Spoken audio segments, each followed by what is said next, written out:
namanya pelacur kan itu kalau di Alkitab dibilangnya pekerjaan tua, dan pekerjaan tua itu kan sedangkan dari zaman dulu aja sudah ada cerita seorang pelacur, apalagi zaman yang sekarang. Jadi dari situlah saya kenal namanya pekerjaan malam.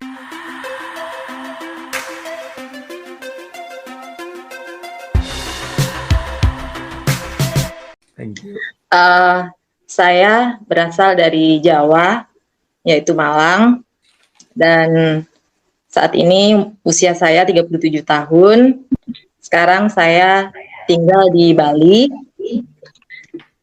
dan saat ini yang saya lakukan, nggak tahu juga apa saya lakukan saat ini, tapi saya mau taat aja sama Tuhan apa yang harus saya lakukan. Dan sebenarnya masa kecil saya itu nggak ada masa kecil yang buruk. Keluarga saya itu termasuk keluarga yang bahagia. Dan dibilang kekurangan sebenarnya nggak ada. Tapi ada satu momen di mana ibu saya dipanggil Tuhan. Dan dulu background saya yaitu dari seberang, yaitu dari Muslim. Dan bagaimana masa kecil saya itu setelah ibu saya meninggal, di situ saya kehilangan sosok yang benar-benar mengayomi dalam rumah tangga ya, terutama dalam keluarga saya. Dan setelah ibu saya meninggal, background bapak saya itu TNI, dan dia itu orangnya yang keras, kasar, dan dikit-dikit mukul, dan ibu saya meninggal itu sebenarnya juga karena ada andil bapak saya. Bapak saya itu kan suka mukul. Jadi pas ibu saya dipukul itu 2 minggu kemudian ibu saya sakit dan meninggal. Dan disitulah saya kehilangan arah, dan bapak juga mukul, ibu baru meninggal, bapak juga mukul ke anak-anaknya. Dan mungkin saya waktu itu masih umur 11 tahun dan ada sakit hati gitu. Kok ini saya baru ibu tapi udah dipukul, dan akhirnya namanya anak kecil ya, jadi punya pikiran udah aku kabur aja. Dan ceritanya saya pun kabur ke rumah saudara saya, ke rumah, kalau orang Jawa itu tante bude, ke rumah bude saya. Nah pas saya kabur di rumah bude saya disekolahin sama mereka selama 3 tahun. Pas saya sekolah sama mereka, saya dihajar juga, salah sedikit dihajar. Akhirnya saya punya pemikiran, nanti saya kabur aja lah, saya harus kumpulin uang, saya harus kabur jauh-jauh dari Jawa. Dan saat itu saya dapat uang, saya kabur di Jakarta. Saya kabur di Jakarta, waktu itu saya umur 16 tahun. Dan saya kabur itu tidak ada siapa-siapa yang menemani saya. Dan ceritanya terus, singkat cerita, saya itu ketemu dengan teman-teman, yaitu teman-teman Manado.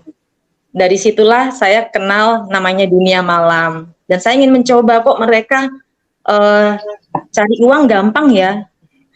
Terus namanya anak-anak ya, saya kan anak-anak waktu itu umur 16 tahun, kayaknya pengen deh coba-coba, karena kayaknya enak banget ngelihat mereka. Nah disitulah saya coba-coba jadi penari, tapi saya lihat, kok penari gini ya. Tapi karena saya belum pegang uangnya, jadi saya masih kayak kaget. Tapi setelah saya pegang uangnya, saya kaget lah. Sedangkan di Amsal sendiri saya baca itu ada kan seorang pelacur ya. Namanya pelacur kan itu kalau di Alkitab dibilangnya pekerjaan tua. Dan pekerjaan tua itu kan sedangkan dari zaman dulu aja sudah ada cerita seorang pelacur. Apalagi zaman yang sekarang. Jadi dari situlah saya kenal namanya pekerjaan malam, dan banyak hal yang saya alami di dunia permalaman.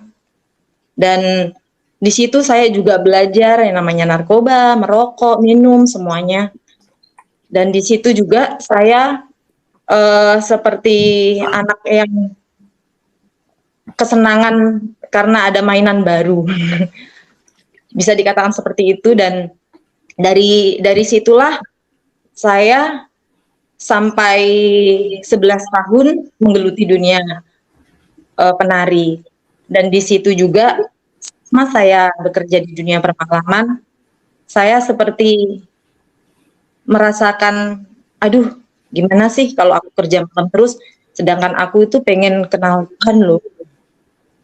Gue tuh pengen kenal Tuhan, tapi nggak ada yang nuntun ya, gimana caranya. Dan setiap malam itu, setiap kali saya nari, saya bilang, Tuhan, saya sebenarnya nggak mau loh nari ya Tuhan, tapi kalau aku nggak ada yang kalau gue nggak ada yang nuntun, ntar gimana Tuhan? Nggak ada, nggak bakalan gue bisa berhenti ini Tuhan. Tapi saya percaya di situ itu setiap kali saya mengeluh sama Tuhan, Tuhan itu selalu dengar saya.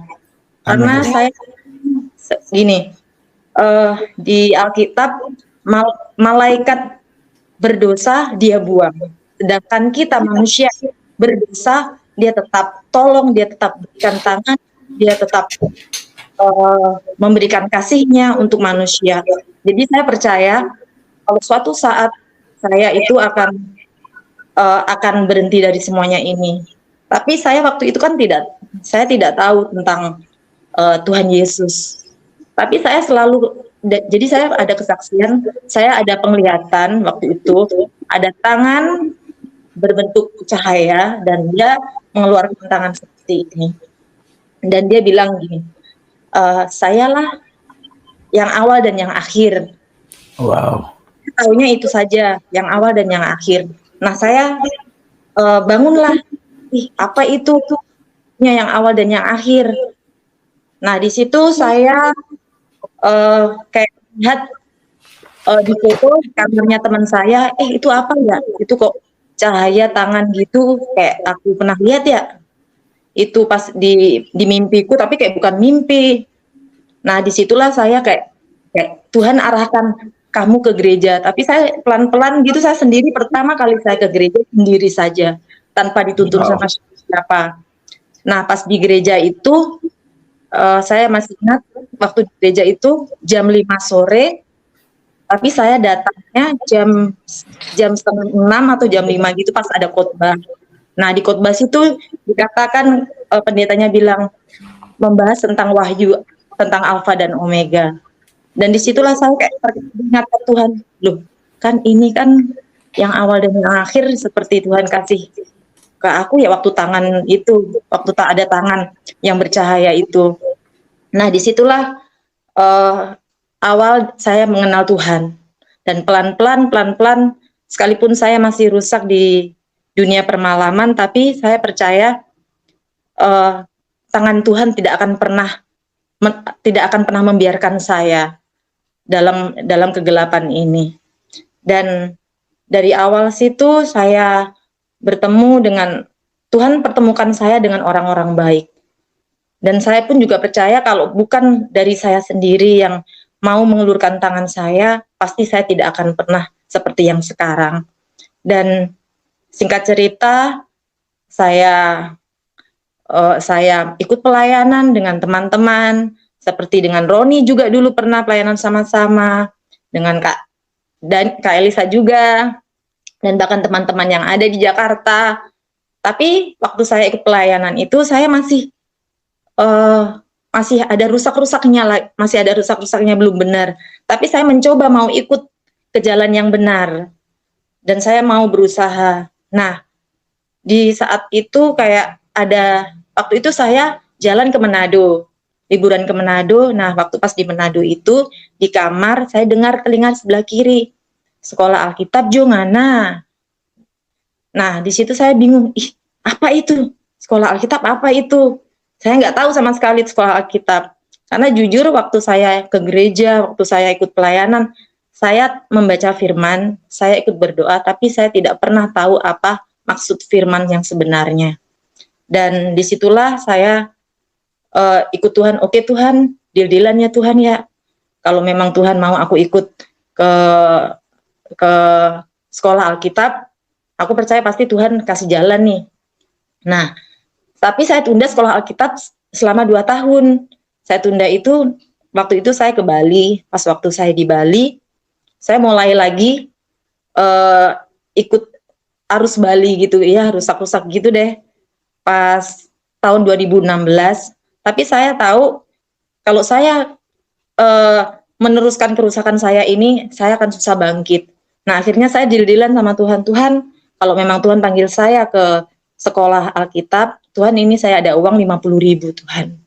Saat ini juga iman saya pertaruhkan sama Tuhan Yesus. Saya bilang seperti itu. Dan benar-benar Tuhan, saya waktu itu tidak ada uang. Dan uang saya hanya 50.000 saja. Tapi dahsyatnya Tuhan, Dia kasih uang lebih dari cukup untuk sekolah Alkitab. Dan nggak tahu itu siapa yang kasih. Dan di situ saya kayak, wah Tuhan ini benar-benar ya, memang benar-benar dari Tuhan. Ini saya menangis karena kebaikan Tuhan. Dan di situ saya tidak bilang 1, 2, 3 lagi, tapi saya langsung beli tiket untuk sekolah Alkitab, dan itu tahun 2016 juga.